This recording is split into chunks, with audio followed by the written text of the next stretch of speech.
All right, hello everybody. So this is our first in the series of videos to kind of explain tarot. For those of you who may not know what it isn't something to be scared of.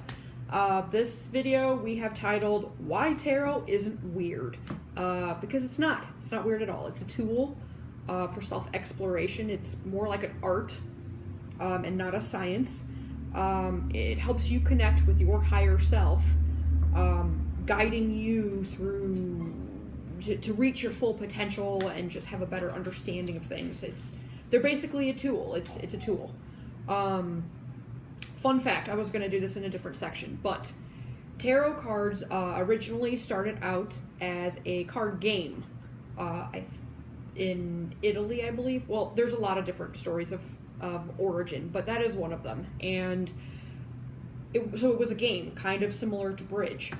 You can actually tell cards with a regular deck of cards. So if tarot cards scare you, but you're okay with a regular deck of cards, just keep in mind that they're no different. You can do the exact same thing with aces, spades, clubs, and diamonds as you can with a deck of tarot cards. They're just different systems. So those who play poker all the time, you should be down with tarot because you're down with cards. So tarot isn't weird. It's a tool, and you can use the tool for personal development, for finding fulfillment. Excuse me if I look at my notes for a little bit so that I don't forget where I am. It can help you know what work you need to do to reach that fulfillment. It can help you face your fears. It can help you lose that luggage that we all carry around with us that is no good anymore and we can need to get rid of, but we just desperately hold on to for whatever reason. It can help us get rid of that.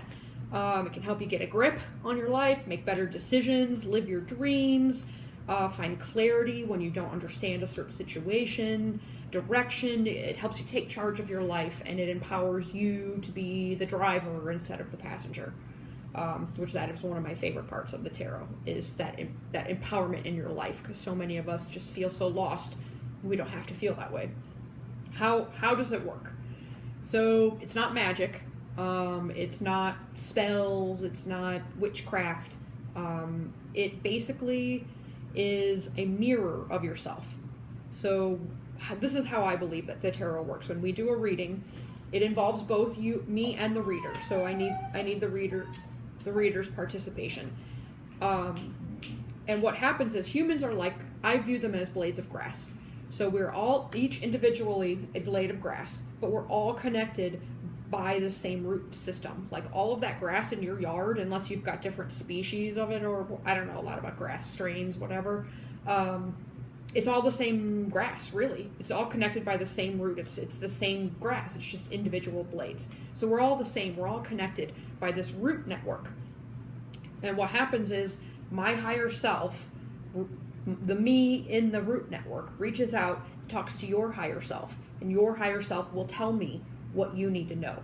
So that then, I shuffle the cards. They just kind of go in where the position they need to be in, and then I interpret the message. So basically, I interpret a message from yourself to yourself. And when you have a reading on some level, you already will know what I'm going to tell you. A lot of times the message really resonates with people because on some level they already know it, because you are your higher self. You are connected to that, and you do on some level already know the message. So, it's just that's why your participation is so important as well, because I do need to be able to have that connection with you. And then this does get real. I mean, your higher self, if you've got a badass higher self, it's going to tell you the truth, man. Shit gets real, and it's going to give you the message that you need to hear. Soft, hard, doesn't matter. It's the way that you need to hear it. This kind of ties in a little bit to our readings. If you were to get a reading, like a longer reading, would allow me to have a deeper connection with your higher self. And we would really be able to delve into an issue. So a 30-minute or 60-minute reading, which is usually what people will go for, can help you really get to the core of issues, get to the illumination, and figure things out. But don't be shy about a 15-minute reading as well, because if maybe you just need to make a quick decision or you need a quick clarification, you can get a lot of information in a 15-minute one. It's just less in-depth and doesn't give you the time to clarify and explore that a 30 or especially a 60-minute would give you. So symbolism is a big thing in tarot. Here's a card. I'm just pulling this one. This is the Six of Wands. The images on here are considered to be archetypes, and they're very these archetypes are very powerful because they span centuries, cultures, religions. You know, you've got imagery from a wide variety of religions in these cards. It's not just Christianity or Judaism. There's stuff from all different walks of life, all different time periods, all different cultures, and these images will transcend all of those. The idea of these images is that as archetypes, they trigger kind of like a universal language between our higher selves, that intuitively, you get that intuitive trigger and you're able to decode then the messages from the higher self. So it's kind of like another language, but in pictures. So it's kind of cool. It's kind of like hieroglyphics or something like that. Tarot ultimately can be fun. This is my last point. There's nothing to be afraid of. It's you talking to you. It's a tool. It's not magic. It's not some heebie-jeebie spooky frickin' thing. Excuse my language. It's not weird. It doesn't. You don't have to have dramatic clothing, and I don't have to speak in a Russian accent, and it's not going to tell you that the day you wear a pink shirt on your 30th birthday, you're going to get hit by a car at the intersection of this street and this street. Like, it's not like in the movies at all. It's very practical. It's more like therapy. It's better than therapy, in my opinion. Like, it gets those issues the first time you sit down, as opposed to going over and over and over and over trying to figure out what the deal is. It's going to tell you right away because it's you telling you that you already know. Your higher self already knows. So it can be fun to solve the mystery of you. It can be fun to just explore.